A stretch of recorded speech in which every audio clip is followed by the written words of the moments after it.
بسم اللہ الرحمن الرحیم۔ شروع اللہ پاک کے ببرکت نام سے جو دلوں کا حال بخوبی جانتا ہے۔ السلام علیکم لسنرز، آپ سب کیسے ہیں؟ جو دوست اس چینل پر نئے آئے ہیں وہ برائے مہربانی چینل سبسکرائب کر کے بیل نوٹیفیکیشن آن کر دیں تاکہ نئی آنے والی ویڈیوز آپ کو سب سے پہلے مل جائے۔ پیارے لسنرز، آج میں آپ کے لیے لائی ہوں عنبر ناگماریہ سیریز کی 14ویں قسط قید سے فرار کا آخری حصہ پیش خدمت کرنے جا رہی ہوں۔ تو لسنرز چلے چلتے ہیں کہانی کی طرف۔ عنبر کے سامنے ناگ نے زور سے پھنکار ماری۔ وہ پلک جھپکنے میں سانپ کی شکل میں آ گیا اور دیوار کے ساتھ لگ گیا۔ قدموں کی آواز پہرے دار کی تھی۔ پہرے دار نے عنبر کو سلاخوں کے پاس کھڑے ہوئے دیکھا تو غصے میں کہا، پیچھے ہٹ کر بیٹھا کرو، اگر دوبارہ تمہیں سلاخوں کے پاس دیکھا تو ہنٹر مار مار کر تمہاری کھال ادھیڑ ڈالوں گا۔ عنبر نے مسکرا کر کہا، ذرا اپنے پیچھے تو دیکھو کیا ہے۔ سپاہی نے پیچھے گردن گھما کر دیکھا تو وہاں ایک ناگ پھن پھلائے چوم رہا تھا۔ سپاہی کا رنگ زرد ہو گیا اور جسم ٹھنڈا پڑ گیا۔ وہ چیخ مارنے ہی والا تھا کہ سانپ نے اس کی گردن پر کچھ اس طریقے سے ڈسا کہ سپاہی فوراً بے ہوش ہو کر زمین پر گر پڑا۔ عنبر نے ہاتھ سلاخوں میں سے باہر نکال کر سپاہی کی جیب سے چابیاں نکالی، ایک چابی لگا کر تالا کھولا اور کوٹھی سے باہر آیا۔ اس نے ناگ سے کہا، تم میرے آگے آگے چلو۔ سانپ ناگ عنبر کے آگے آگے چل پڑا۔ عنبر اس کے پیچھے پیچھے چھپ کر چلا آ رہا تھا۔ سامنے سے دو سپاہی چلے آ رہے تھے۔ عنبر ایک دیوار کے ساتھ لگ کر کھڑا ہو گیا۔ سانپ نے دیوار پر چڑھ کر پیچھے سے دونوں سپاہیوں کو باری باری گردن پر ڈس دیا۔ دونوں سپاہی بے ہوش ہو کر دھڑام سے زمین پر گر پڑے۔ اب وہ آگے بڑھتے چلے گئے۔ جس وقت وہ تہھانے کی سیڑھیاں چڑھ کر بڑے دروازے میں سے باہر نکلنے والے تھے تو اچانک سامنے سے ایک موٹا سا سپاہی تلوار ہاتھ میں لیے نمودار ہوا۔ اس نے سانپ کو دیکھا تو تلوار گھما کر اس پر حملہ کر دیا۔ سانپ لپک کر ایک طرف ہٹ گیا۔ سپاہی پینترا بدل کر اس طرف آ گیا۔ اب دونوں کا مقابلہ شروع ہو گیا۔ سانپ کی یہ کوشش تھی کہ وہ جلدی سے جلدی سپاہی کو ڈس دے اور سپاہی کی یہ کوشش تھی کہ وہ سانپ کو ڈسنے سے پہلے ہلاک کر دے۔ عنبر بڑا پریشان ہو رہا تھا کیونکہ اگر سپاہی کا وار خالی نہ گیا تو ناگ کے دو ٹکڑے ہو جانا یقینی بات تھی۔ اس نے دیوار کے ساتھ لگی ہوئی ایک تلوار کھینچی اور سپاہی کو للکارا۔ موٹے سپاہی سانپ کے ساتھ ساتھ عنبر سے بھی مقابلہ کرنے لگا۔ اس کا خیال تھا کہ سانپ ڈر کر بھاگ جائے گا اور وہ عنبر کو بڑی آسانی سے ہلاک کر دے گا، مگر ایسا نہ ہوا، بلکہ اس کے الٹ ہوا۔ عنبر نے سپاہی کو تلوار بازی کے مقابلے میں الجھا لیا اور ناگ نے موقع پا کر پیچھے سے سپاہی کی پنڈلی پر کاٹ دیا۔ خدا جانے ناگ اس روز کس طریقے سے ڈس رہا تھا کہ جسے بھی ڈستا وہ فوراً بے ہوش ہو جاتا۔ موٹا سپاہی بھی بے ہوش ہو کر دھڑام سے فرش پر گر پڑا۔ ناگ اور عنبر تہھانے کے خطرناک اور سخت پہرے والے دروازے سے نکل کر قلعے کی پہلی منزل پر آ گئے۔ یہاں سپاہیوں نے قیدی کے لباس میں عنبر کو دیکھا تو اس پر تلواریں لے کر ٹوٹ پڑے۔ عنبر بھی ان کے سامنے تلوار لے کر ڈٹ گیا۔ بڑے گھمسان کی جنگ ہونے لگی۔ سانپ اس دوران میں برابر اپنا کام کیے جا رہا تھا۔ وہ لپک کر کسی نہ کسی ایک سپاہی کو ڈس کر بے ہوش کر دیتا اور پھر بھاگ کر دیوار پر چڑھ جاتا۔ عنبر بڑی بہادری سے مقابلہ کر رہا تھا۔ وہ ایک بہترین تلوار باز تھا۔ تلوار چلانے کی مشق اس سے 2500 برس سے تھی۔ چنانچہ اس نے دیکھتے ہی دیکھتے کئی سپاہیوں کو زخمی کر کے پھینک دیا۔ اسے جو سپاہی تلوار کا وار کر کے زخم لگاتا وہ فوراً بھر جاتا۔ اس کا خون تک نہ بہہ جا رہا تھا۔ کچھ سپاہی تو حیران ہو کر اس کا منہ تکنے لگے اور سانپ انہیں ڈس کر بے ہوش کر دیتا۔ اس دوران ساری لڑائی کا نتیجہ یہ نکلا کہ تھوڑی دیر بعد وہاں سارے کے سارے سپاہی زمین پر پڑے تھے۔ ان میں سے کچھ شدید زخمی تھے اور باقی سارے کے سارے سانپ کے ڈسنے سے بے ہوش ہو چکے تھے۔ عنبر نے ناگ سے کہا، انسان کی شکل میں آ کر یہاں سے بھاگ چلو۔ ناگ نے پھنکار ماری اور انسان کی شکل میں آ گیا۔ دونوں دوست قلعے کے دروازے کی طرف دوڑنے لگے۔ وہ فصیل یعنی قلعے کی دیوار کے ساتھ ساتھ اس دروازے کی طرف بھاگ رہے تھے جدھر سے گھوڑوں، خچروں اور اونٹوں پر لد کر کھانے پینے کا سامان قلعے میں آتا تھا۔ یہاں دروازے پر کچھ سوداگر لوگ کھڑے سپاہیوں سے باتیں کر رہے تھے۔ عنبر اور ناگ ایک طرف ہٹ کر کھڑے ہو گئے۔ پھر انہوں نے قریب ہی 2 گھوڑے بندھے ہوئے دیکھے۔ چپکے سے گھوڑے کھول کر وہ ان پر سوار ہو گئے اور بڑے مزے کے ساتھ دروازے سے باہر نکل گئے۔ پہرے دار یہ سمجھے کہ یہ بھی کوئی سوداگر لوگ ہیں۔ قلعے سے باہر آ کر انہوں نے سر پر گھوڑے دوڑا دیے اور ناگن دیوی کے مندر میں آ کر دم لیا۔ اپنے کمرے میں آ کر انہوں نے سب سے پہلا کام یہ کیا کہ کپڑے تبدیل کیے۔ ناگ نے پجاری کا لباس پہن لیا اور عنبر نے سوداگروں کے کپڑے پہن لیے۔ اور وہ یہ سوچنے لگے کہ ملکہ کو قلعے کے برج سے کیسے رہا کرایا جائے۔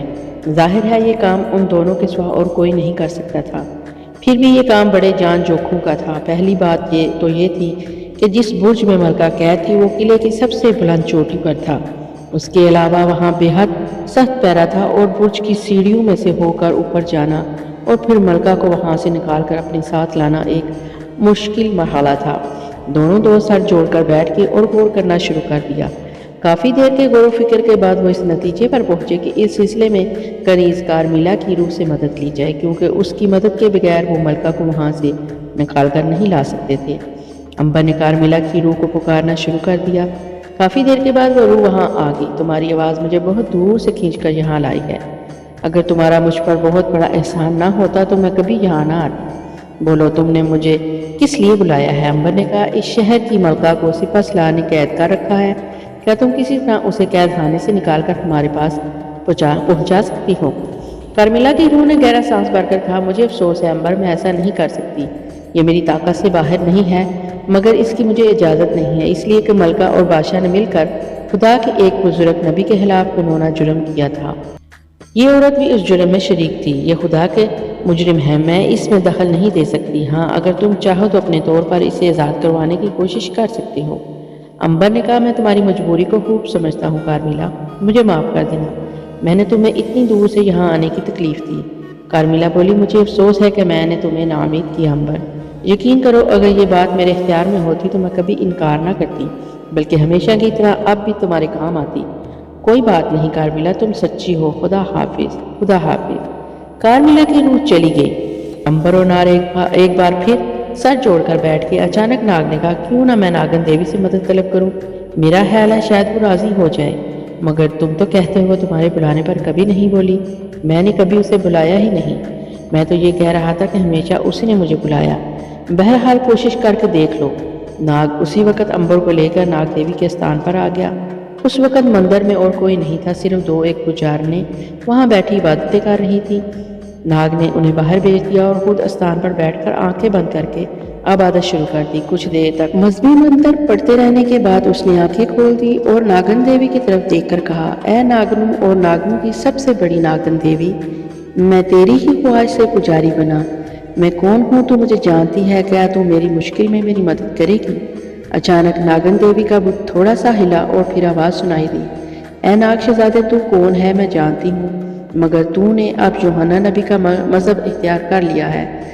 ہم تم کو اپنے سے الگ تو نہیں کر سکتے، لیکن تیری مدد بھی نہیں کر سکتے۔ ناگ نے کہا، میں چاہتا ہوں کہ… ناگن دیوی نے بات کاٹ کر کہا، تو جو چاہتا ہے وہ میں اچھی طرح جانتی ہوں، لیکن میرے ناگ شہزادے، میری بھی کچھ مجبوریاں ہیں، میری بھی ایک حد ہے، میں اس حد سے آگے نہیں جا سکتی۔ میں تیری ملکہ صدوم کے سلسلے میں کوئی بھی مدد نہیں کر سکتی۔ اس کے بعد ناگن دیوی کی کوئی آواز نہ آئی۔ ناگ استان پر سے اٹھا اور امبر کو ساتھ لے کر واپس اپنی کوٹری میں آ گیا۔ ملکہ صدوم کے سلسلے میں دونوں طرف سے مجبوری ظاہر کر دی گئی تھی۔ اس کا مطلب یہ تھا کہ دونوں کو اپنی کوشش سے ہی ملکہ کو آزاد کروانا تھا۔ ان کے پاس جتنی طاقت تھی اس طاقت کو استعمال میں لا کر انہیں ملکہ کو سپہ سالار کی قید سے رہا کروانا تھا۔ آخر انہوں نے فیصلہ کر لیا کہ وہ اپنی طاقت استعمال کریں گے اور ملکہ کو ہر قیمت پر ظالم سپہ سالار کے پنجے سے رہائی دلا کر رہیں گے۔ طے یہ پایا کہ ناگ سانپ کا روپ بدل کر برج کی سیڑھیوں کی پہلی چوکی پر پہنچے گا۔ وہاں وہ سارے کے سارے پہرے داروں کو بے ہوش کر کے امبر کے ساتھ اوپر جائے گا۔ ملکہ کو ساتھ لے کر وہ نیچے آئیں گے۔ باہر گھوڑے تیار کھڑے ہوں گے اور وہ راستے میں آنے والے تمام سپاہیوں سے لڑتے ہوئے، مقابلہ کرتے ہوئے، انہیں زخمی کرتے، مارتے، بے ہوش کرتے ملکہ کو لے کر وہاں سے فرار ہو جائیں گے۔ یہ کام ہمیں بڑی ہوشیاری اور بہادری کے ساتھ کرنا ہوگا۔ اس میں تمہارے ہلاک ہونے کا شدید خطرہ ہے ناگ، کیونکہ تم سانپ کے روپ میں ہوگے، اس لیے تمہیں زیادہ چوکس رہنے کی ضرورت ہوگی۔ ناگ نے کہا، فکر نہ کرو دوست، میں پوری طرح خبردار ہو کر ہوشیاری کے ساتھ آگے بڑھوں گا۔ پھر بھی ہمیں دیر نہیں کرنی چاہیے، کیونکہ جیسا کہ مجھے قید خانے میں پتہ چلا تھا، سپہ سالار بہت جلد ملکہ کو پھانسی کے تختے پر لٹکا دینا چاہتا ہے۔ میری طرف سے کوئی دیر نہیں امبر، تم اگر چاہو تو ہم کل آدھی رات کو برج پر حملہ کر سکتے ہیں، بس یہ ٹھیک رہے گا۔ دونوں دوست اگلے روز آدھی رات کو برج پر دعویٰ بولنے کا پروگرام بنا کر سو گئے۔ رات گزر گئی، صبح اٹھ کر ناگ فنی تو مندر میں عبادت کے لیے چلا گیا اور امبر